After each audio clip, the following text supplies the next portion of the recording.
Entonces, bueno, la sífilis es una infección producida por una espiroqueta, una bacteria que se llama el Treponema pallidum. Se transmite por las lesiones húmedas en las etapas primaria y secundaria de la infección. Esta que ven acá, la espiroqueta, se llama así, pues porque tiene una forma como de espiral a nivel de microscopio. Ahí.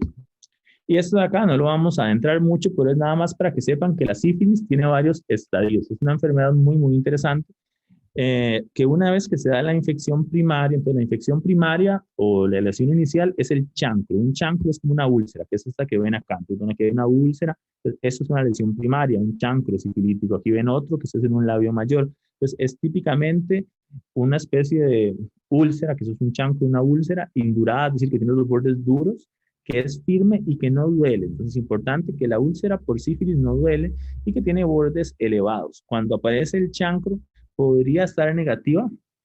Inicialmente el examen del sífilis, por eso si tiene un chancrito, aunque el examen esté negativo, puede ser sífilis. Hay que repetir el examen a las 6 semanas, porque inicialmente podría salir negativo. Luego de que apareció ese chancro, entre 2 y 6 semanas después, la sífilis va a entrar en un estado de latencia. La latencia es que la bacteria se queda por ahí y se queda ahí, digamos, años de años, se puede quedar toda la vida si no se trata en ese periodo de tiempo, luego del primer año que sigue estando ahí latente, un tercio más o menos de los pacientes puede desarrollar sífilis terciaria, que es el estadio más avanzado de la enfermedad y que entre la infección inicial y a que desarrolle una sífilis terciaria puede pasar sin síntomas, sin ningún síntoma por muchos años, por 10, por 15, por 20 años.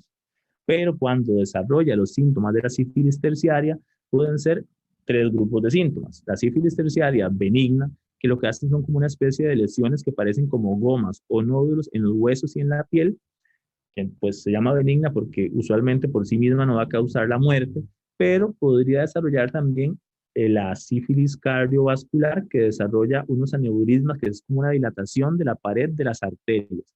Y esta arteria, esta dilatación, puede romperse y morirse la persona. Si está en una arteria muy grande, literalmente se desangra. Y puede desarrollar neurosífilis, que este sí va a tener un montón de síntomas neurológicos, alteraciones en la marcha, alteraciones cognitivas, alteraciones visuales. Entonces ven que la sífilis es una enfermedad sumamente importante que puede estar sin síntomas por años y que cuando desarrolla síntomas muy graves. Ahora, luego de la sífilis temprana, más o menos entre un 20-25% de los pacientes van a presentar algún tipo de sífilis secundaria. Esta la vamos a ver en un ratito. Entonces, volviendo al tema de la sífilis, pues la sífilis primaria, que es el chancro que también importante que el chancro es el que es contagioso. Entonces, cuando está esta lesión, que es la lesión húmeda del chancro, es cuando se contagia. ¿Cómo se contagia? Al entrar en contacto con el chancro de otra mucosa. La sífilis secundaria da un montón de manifestaciones en la piel. Entonces, en medicina la sífilis se le conoce como la gran imitadora. ¿Por qué la gran imitadora? Porque cualquier lesión en piel casi puede ser producida por sífilis. Entonces, puede producir que los ganglios de ciertos sitios se inflamen, puede producir lesiones en la piel como estas de acá, que algunas incluso hasta pueden descamarse como si fueran un hongo, pueden confundirse con un montón de cosas. Entonces, bueno, la sífilis secundaria es típicamente lesiones en piel como las que ven acá. En este estadio de la infección, las pruebas serológicas siempre van a ser positivas, es decir, el examen para detectar la sífilis siempre va a dar positivo ya cuando tenemos la sífilis secundaria. ¿Qué pasa? Y que mucha gente ve la sífilis secundaria y dice, qué raro, se me notaron las manos, tengo un brote en el tórax. Y el brote se quita solo en unos días.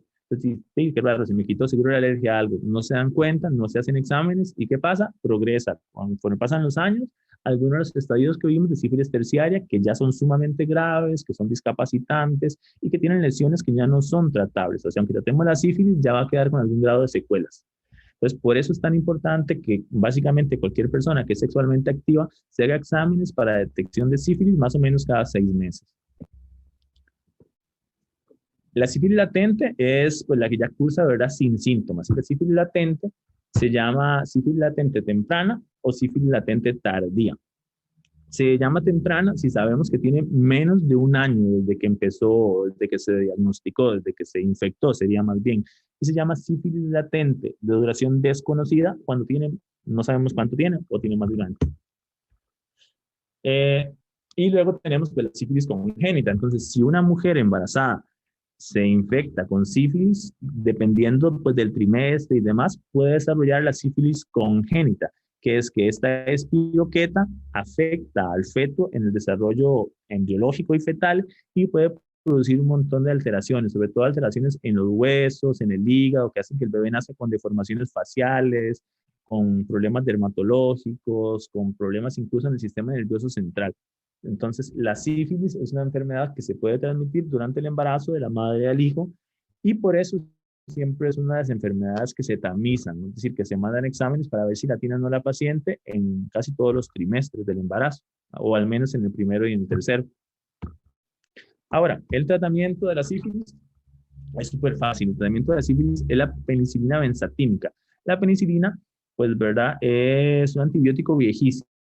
Es el primer antibiótico sintetizado y comercializado de manera global.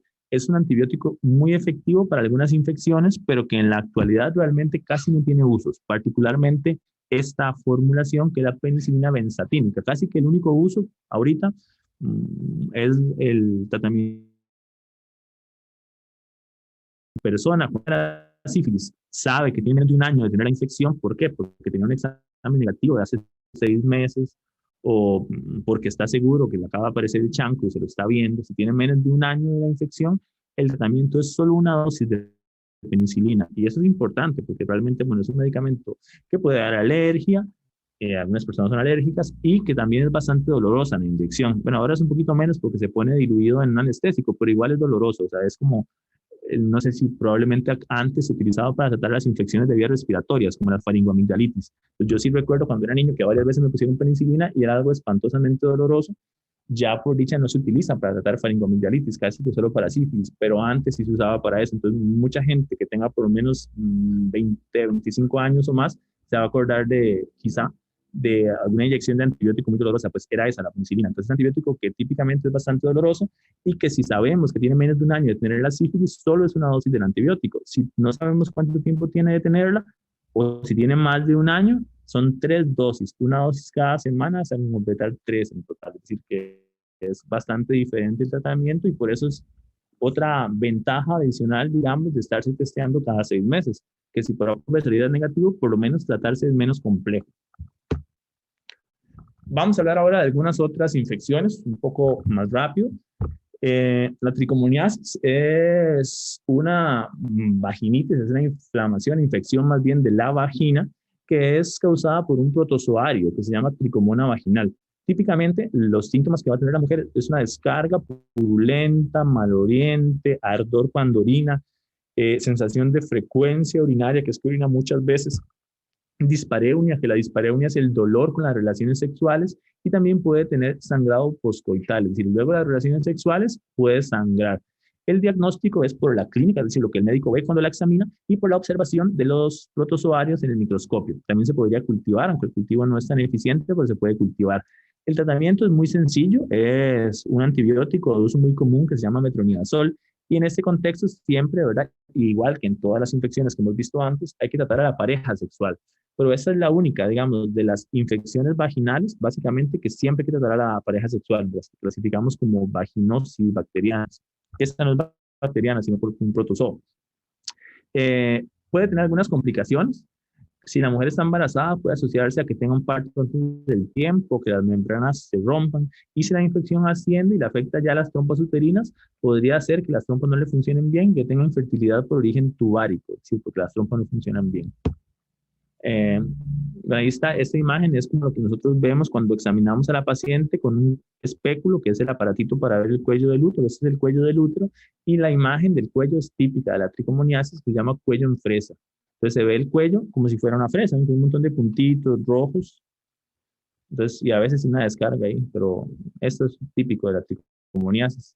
Y por eso es que sangra cuando hay relaciones sexuales, porque cuando hay penetración y el pene golpea el cuello del útero, estos puntitos rojos van a empezar a sangrar.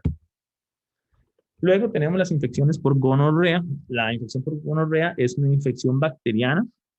Esta infección es bastante común, sobre todo en las personas que inician su vida sexual entre los 17 y 25 años, es cuando es más común la infección por gonorrea, igual que la infección por clamidia.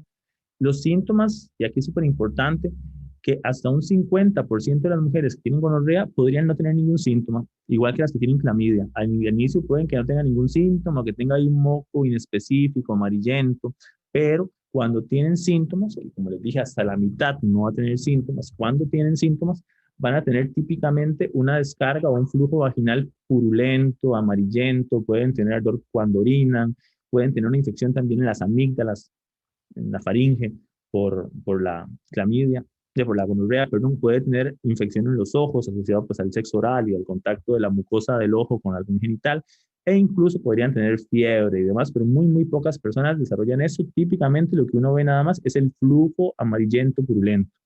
Eh, el diagnóstico se hace pues durante el examen físico y mediante la observación del frotis, es decir, de esas células en el microscopio. También se puede hacer una PCR, que es un examen específico que lo que hace es buscar el ADN o alguna molécula, digamos, de la replicación del ADN del diplococo que produce la gonorrea, que es como el examen más fidedigno y más exacto para hacerlo. Entonces, se puede hacer ya sea con una muestra de la secreción que tiene por el cervix o con una muestra de orina.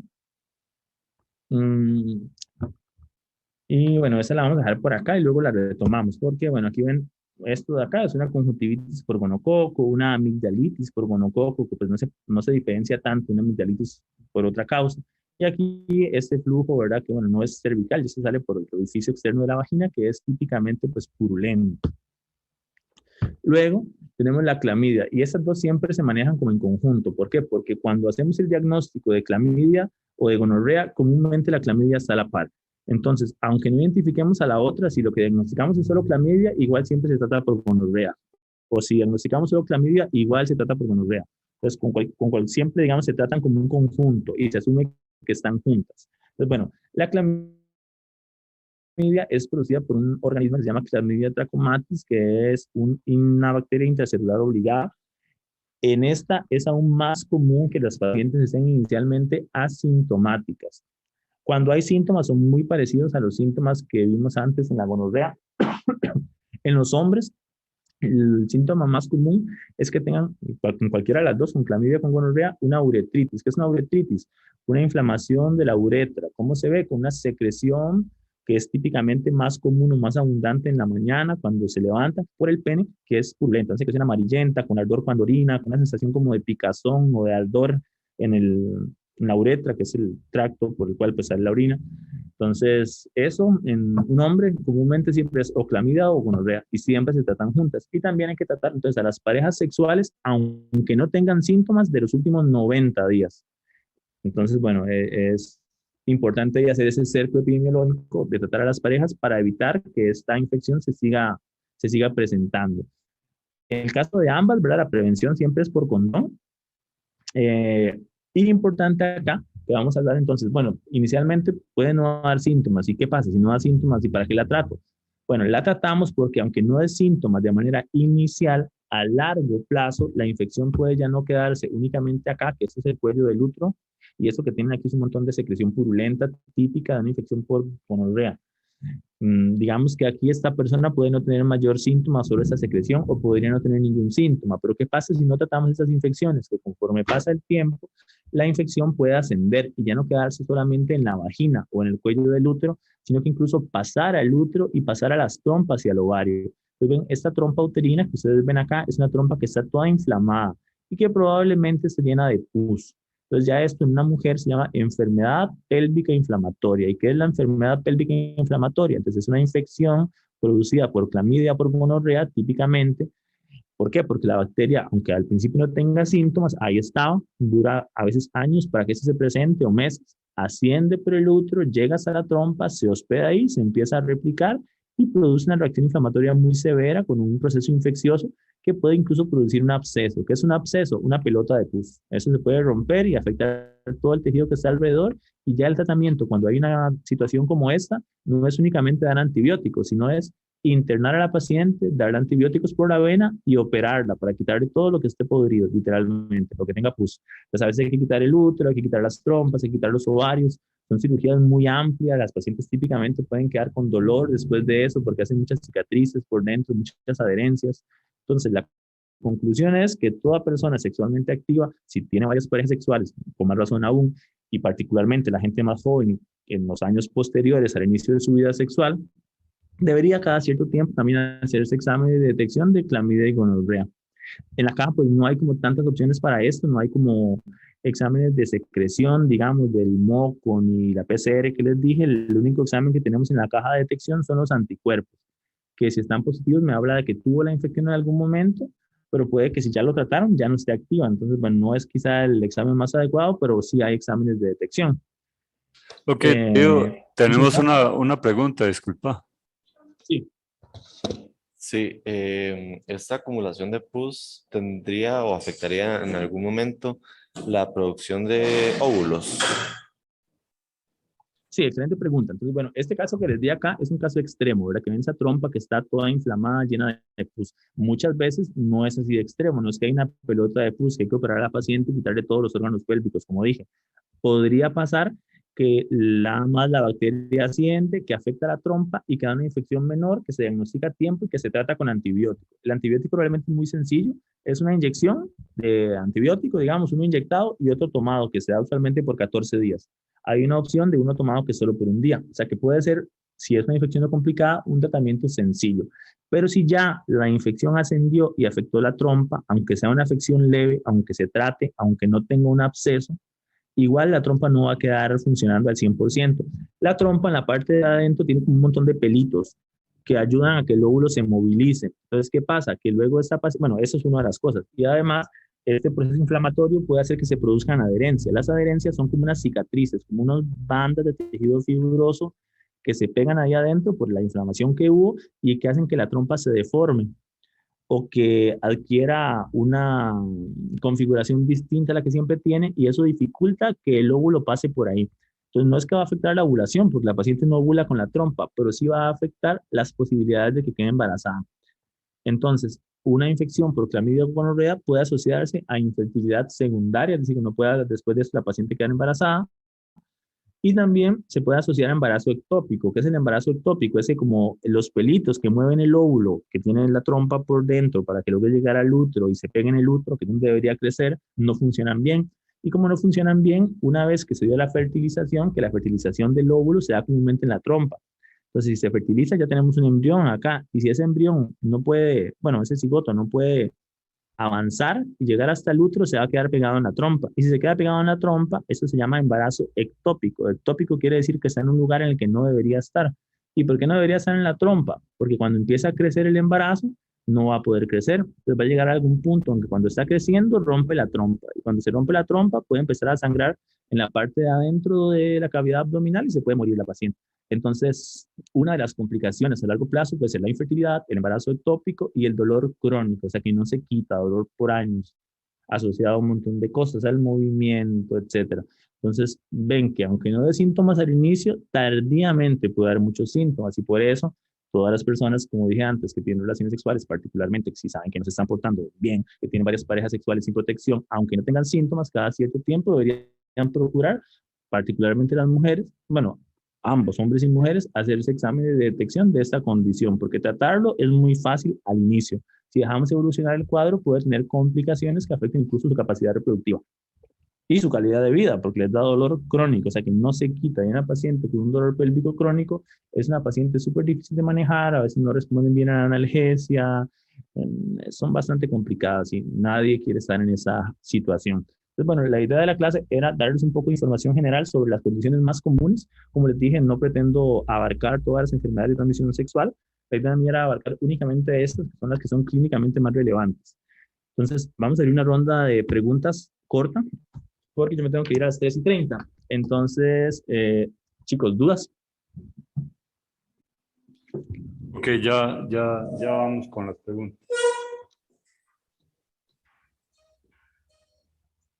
Bueno, mi pregunta es, ¿qué tan posible sería que una persona sea portadora de la enfermedad, digamos, por ejemplo, por vía de la madre cuando nació o algo así, que nunca se le haya manifestado y que contagie a alguien más? ¿De qué enfermedad, doctor? No sé, por ejemplo, la que a usted se le Transmisión ocurra, la sexual. verdad. Ok, ya entendí. Entonces, pues, me está preguntando que si alguien podría afectarse por alguna enfermedad de transmisión sexual en la vida intrauterina, no darse cuenta, crecer hasta ser un adulto, tener relaciones sexuales e infectar a alguien. Más o menos es la idea. Correcto. Entonces, bueno, pues no, bueno, teóricamente podría, pero usualmente siempre se va a diagnosticar, porque estas condiciones que les dije, cuando afectan al feto, son muchas veces incluso incompatibles con la vida. Por ejemplo, la sífilis congénita, que es la que ven acá, que es una de las que tiene transmisión perinatal, se van a dar cuenta que está afectado y este feto o este ser humano pequeñito eventualmente va a desarrollar un montón de problemas, problemas del corazón, problemas neurológicos, etcétera. Entonces, la capacidad o la posibilidad incluso depende del grado de afección de llegar a la vida adulta, se podría en algunas condiciones. En el sífilis particularmente no, porque no sé si se acuerdan de esto que les enseñé acá, pero realmente en todo este periodo de tiempo, cuando la sífilis es latente y está en sífilis terciaria, es no transmisible. O sea, se podría tener sífilis y no infectar a nadie y evolucionar hasta tener una neurosífilis o una sífilis cardiovascular. La sífilis solo es transmisible cuando tenemos, como dije al inicio, las lesiones húmedas en las etapas primaria y secundaria, es decir, es transmisible cuando tenemos estos chancros. Una vez que no está el chancro, no se puede transmitir. Entonces, si alguien es afectado con la vida fetal, pues esta persona no va a tener chancros, va a tener otras manifestaciones y no va a poder transmitirlo, en el caso del sífilis. En el caso del VIH sí se podría. No estudia como aborto terapéutico porque el diagnóstico para nosotros de embarazo ectópico es un aborto. O sea, en ese momento no lo contamos ni como un embarazo viable, si no se cuenta, apenas se diagnostica como un aborto. El aborto terapéutico, pues es un tema más complejo, que es un feto que es viable, o sea, que tiene capacidad real de sobrevivir, que por alguna circunstancia decidimos terminar el embarazo, porque la vida materna está en riesgo. En este caso es un feto que nunca fue viable. O sea, por haberse implantado en la trompa o en el ovario, no tiene ninguna posibilidad de sobrevivir y siempre se asume que es un aborto y se trata. El tratamiento, dependiendo de las condiciones clínicas de la paciente, puede ser operarla y quitarle la trompa o el ovario donde está pegado el embarazo, o darle un quimioterapéutico que se llama metotrexate, que lo que hace es, pues, destruir la placenta y el feto. Bueno, sí, entonces se indica el parto por cesárea en todas las mujeres que tienen VIH, particularmente si la carga viral está por encima de 1000. Si la carga viral está por debajo de 1000, teóricamente podría tener un parto vaginal, pero para eso habría que darle consejería a la paciente, estar de acuerdo y a solicitarlo. En nuestro contexto, como es tan fácil acceder a un parto por cesárea, pues todas operan. Probablemente eso en otros lugares y en otros países más bien cada vez está desmitificando un poco más la enfermedad por VIH y tratando de que estas personas tengan una vida más parecida a la vida de todos los demás seres humanos. Entonces, en muchos contextos, más bien parte de la humanización del manejo de esta enfermedad es, si es seguro y si es médicamente viable y probable, permitirle que tenga un parto vaginal. Pero eso es un proceso, ¿de acuerdo? Y las demás enfermedades que vimos ahí realmente no tienen riesgo significativo de afectar al feto, a excepción quizá, que esa no la dije, no la mencioné, de el herpes. Entonces, el herpes, como vieron, pues no parecía mayor cosa, ¿verdad? La enfermedad, hay unas vesiculillas que dan de vez en cuando, se quitan solas, pero si la mujer tiene lesiones por herpes en la vagina, o sea, en el canal vaginal, no puede tener un parto vaginal. ¿Por qué?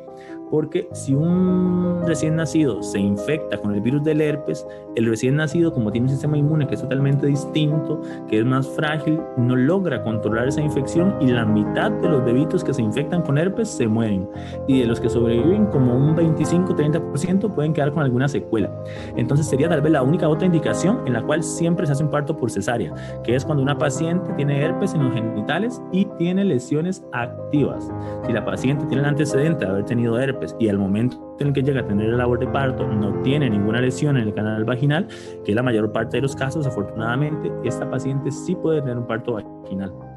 El caso de los condilomas no es una indicación para parto por cesárea, a menos de que tenga una condilomatosis extensa. ¿Qué es eso? Que a veces en pacientes que tienen algunos factores de riesgo, esos condilomas se pueden extender y se hacen un montón, tantos que no dejan que nada pase por el canal de parto. O sea que hay ya un impedimento físico para el parto vaginal y en ese contexto sí se indicaría un parto por cesárea, pero casi que es el único contexto.